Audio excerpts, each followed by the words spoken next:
Hey, we are Sidekicks Knowing the Hits in Science. I'm Brian. Hey everyone, Danny here. And I am Alex. Hello. So this week we're going to be looking at tuberculosis Beijing case strain. So this is a strain of tuberculosis that's very popular in Southeast Asia, Korea, and China, hence the name Beijing. And recently, a group of researchers have found a way to create a vaccine from a complete form of what's known as the PPE39 protein. And the complete form of the protein is called MTBK24280. Now, this complete form of the protein is showing to be a much better vaccine than the current tuberculosis vaccine known as BCG, or Bacilli Camlet Guerin vaccine. And this is because of the fact that when looking at the immune response of both the vaccines when administered to a subject, the MTBK24280 version of the PPE39 protein had a much higher immune system response rate than the BCG vaccine, and thus showing that it's a much more potent vaccine for tuberculosis infection, especially the new and deadly Beijing case strain. So something I'm wondering really is, what is the PPE39 protein, right? And what's its relation to MTBK24280? Brian, do you want to maybe take a jab at that? All right, so PPE39 is one of the proteins that are expressed inside this Beijing strain, and it is just a repeating sequence of amino acids of three of them proline, it's three amino acids, proline and another proline, then glutamic acid. So how it works is that these proteins generate something called an epitope, and what an epitope is that if most of you have heard of antibodies and how they bind to different bacteria or viruses, and that's what allows your immune system to find it. An epitope is the actual region of something that an antibody binds. So by finding a new protein that has a new epitope that possibly is more easily recognizable or easier to discern for your immune system, you might be able to have a more effective vaccine, which can save a lot of lives, especially if it's something as deadly as tuberculosis. Mm-hmm.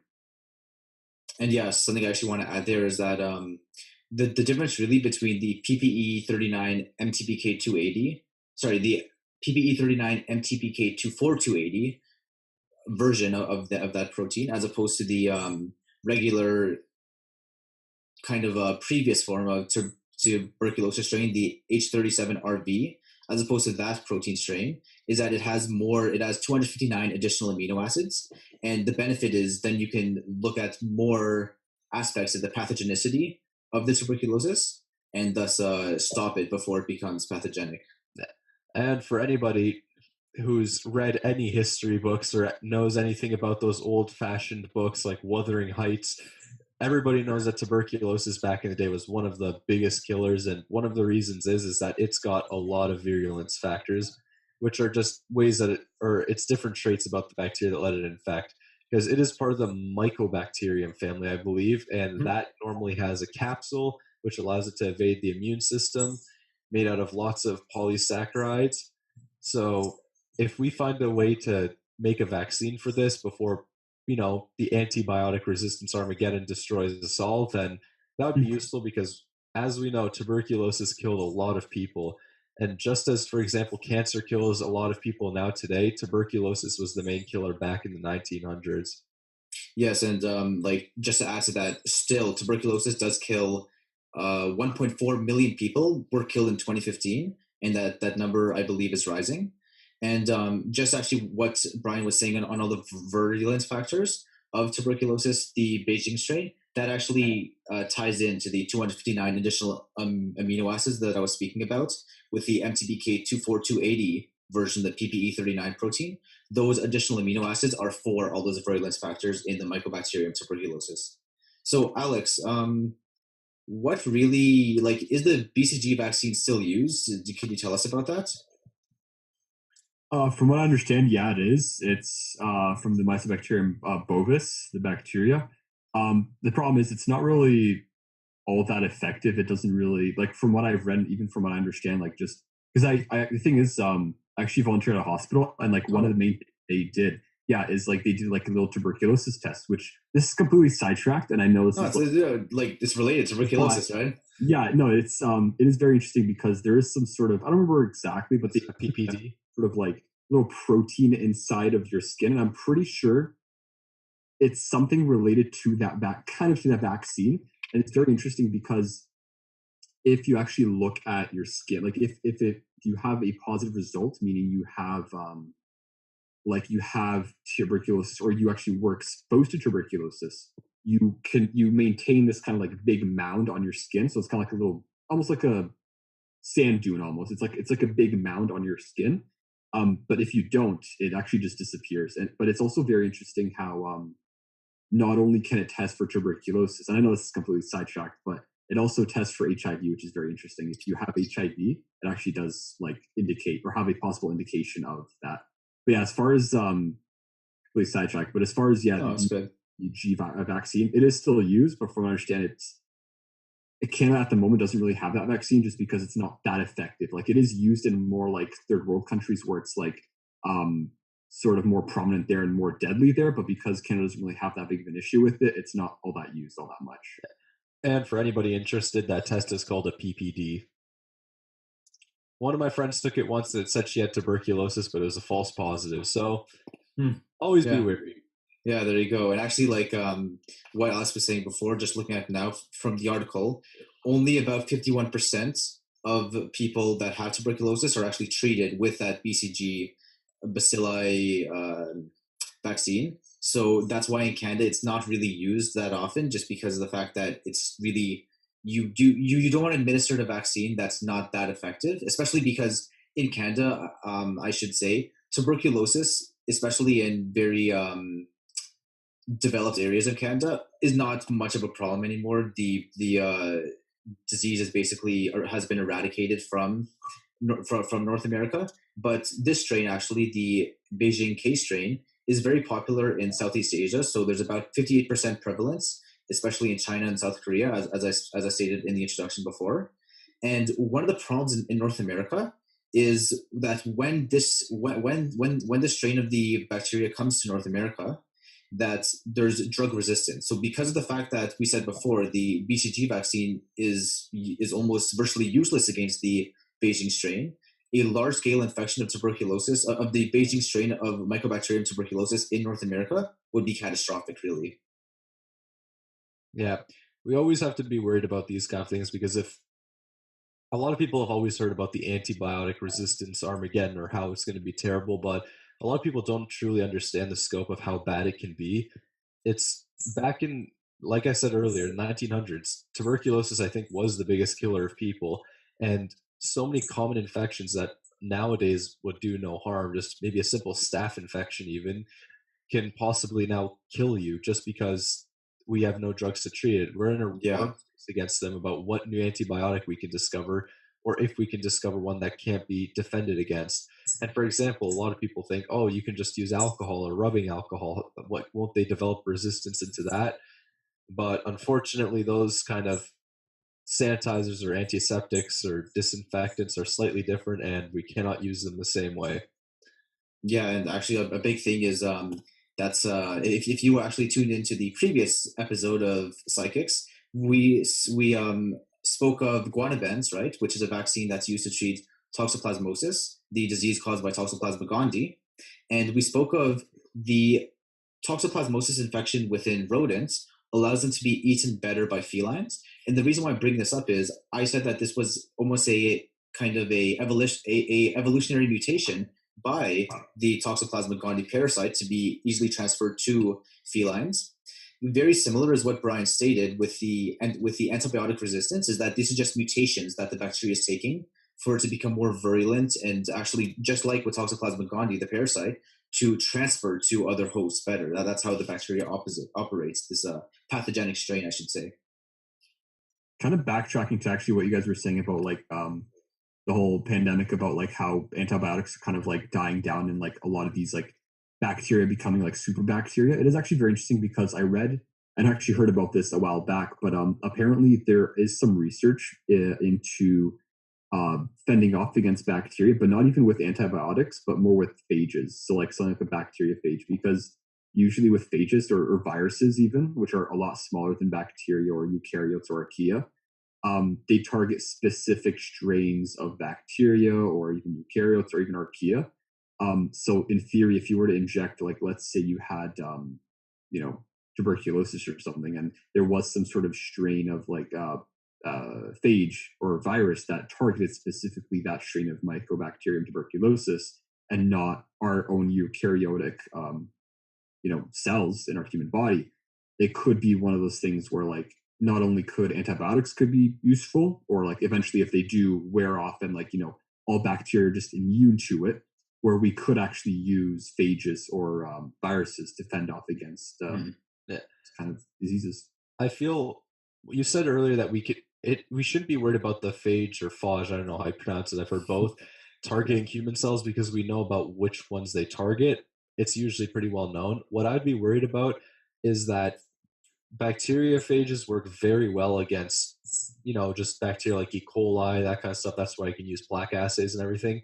But because of the virulence factors, I feel like they might have some defense against the phages too, where, for example, they have like that capsule, and I'm not sure if a phage can break through that or whether or not there's already phages that are able to infect the bacteria.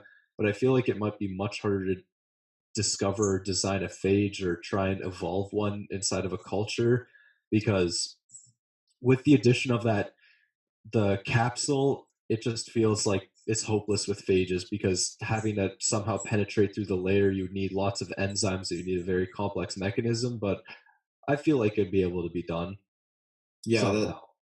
just say that that's actually a very big part of research in microbiology now, especially virology, which is known as phage therapy or phage therapy. That just is treating all of these dangerous bacterial, specifically diseases and infections through bacteriophages. And actually, one thing to add that I might have not mentioned before is the reason why this Beijing or K strain is very deadly is because so with tuberculosis, it's deadly due to the onset of pneumonia. So pneumonia, as we know, is also caused by a bacterium. But the problem is with the Beijing K strain of tuberculosis that's now in Southeast Asia, it's causing widespread pneumonia very early, thus causing death to be kind of something that comes once the body is in enough shock from that widespread pneumonia that's a early onset. Death can come very quickly. Yeah, pneumonia is a pretty serious complication, and that's why it's one of the best known killers Yeah. because it's very quick and they can do it very easily because it is very hard to kill a person, but if you aim at the right spot, then man, it is easy. Yeah, and actually looking at this PPE 39 MTBK 24280, that's a long name, kind of potential vaccine. Honestly, I think that this is a really cool aspect of microbiology and biochemistry because really we now have, as we said before, tuberculosis, this disease caused from a bacteria that used to kill thousands, even sorry, millions back in the past, and now is shown to be reoccurring as a potential killer of millions as well. We can stop it, and we can stop it easily. And this just shows how vaccine research is very important and should be supported, in my view, because of the fact that really we're talking about on a global scale millions of lives. And I'm very excited to see where this can go. Maybe there can be other viruses such as HPV, human papillomavirus, and for example, pneumonia, as we spoke of before, other bacteria, pathogens, or viruses that could just be stopped through these vaccines. Do you guys have any opinions you want to add, or? As much as I am hopeful for this, I like to play the role of the cynic here and just say that most of the time, all of these vaccines are crapshoots and normally never work. So, although I hold a small amount of faith, most of the time, unfortunately, they usually don't make it into actual clinical trials and they mostly die in the lab. I'm always worried about these. I always, of course, hope that they work because, I'm not an advocate for people dying of Yeah, tuberculosis, no, obviously. but it's always worrying because scientific studies like this, you never know until you read how well their results are, how if they're even going to transfer to humans properly. I'm just hoping for the best, preparing for the worst. No, it's a very good point.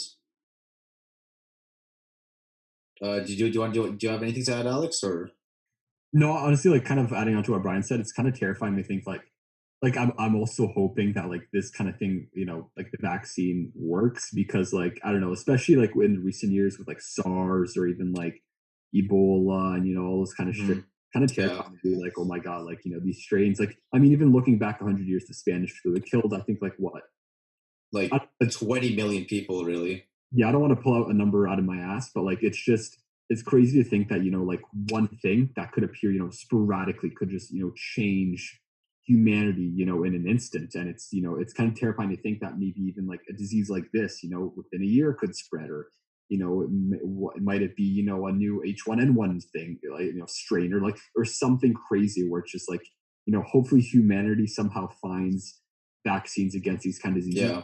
Truly the capability of some of these pathogens is absolutely terrifying, and you know sometimes I kind of it keeps me up at night knowing that there are you know like Yeah, no, that's true.